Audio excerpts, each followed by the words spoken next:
આ રાજા પઠાણનો એટલો બધો ત્રાસ છે કે આખા બાલાજી એપાર્ટમેન્ટમાં બધા હિન્દુ ભાઈઓ હિજરત કરી ગયા. અને હમણાં જ એક રઘુવંશી જે છે એ એક્સપાયર થઈ ગયા.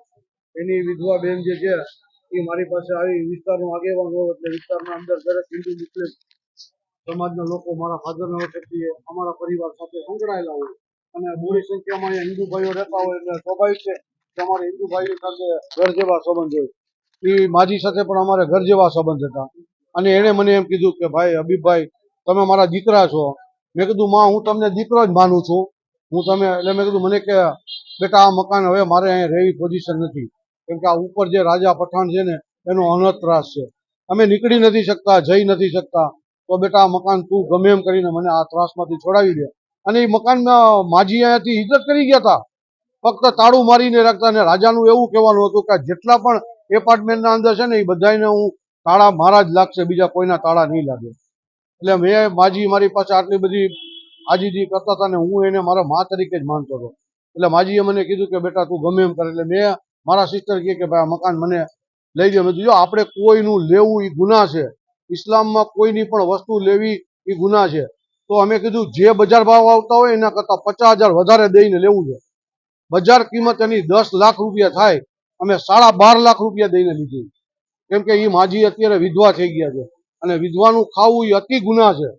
એટલે એ મકાન મારા બેને લીધું. એટલે મારા બેનને એને એમ કીધું કે તું ભાઈ કેને પૂછીને મકાન લીધું. એ રીતે મારા બેન સાથે ઝઘડવા માંડ્યો અને મારા બેન ઉપર એને પથ્થરમારો કર્યો.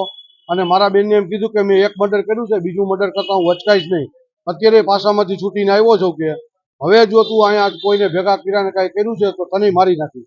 એટલે આ કારણે છે એ લોકો મારી બેન ઉપર જુલમ કર્યો અને મારી બેનને એ લોકોએ અનહદ મારકૂટ કરી અને બેનના ઉપર તે મારા ઘર ઉપર પણ એને પથ્થરો મારો કર્યો. અને અત્યારે 3જા માળે જ છે, ત્યાં ઉપલા માળે ગમે ત્યાં સતાઈ ગયો છે.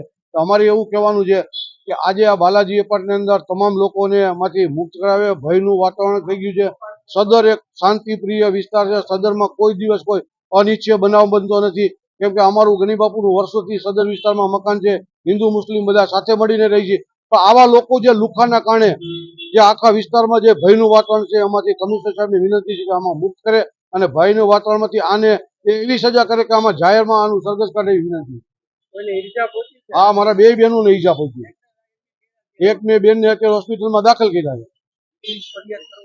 પોલીસ ફરિયાદમાં જરીના બેનની અત્યારે ફરિયાદ ચાલુ છે. બીજા અમારા એક મેમણ બેન છે, એને પણ મારી નાખવાની ધમકીઓ આપે છે અને એના ઉપર પણ એનો પોલીસ કેસ ચાલુ છે.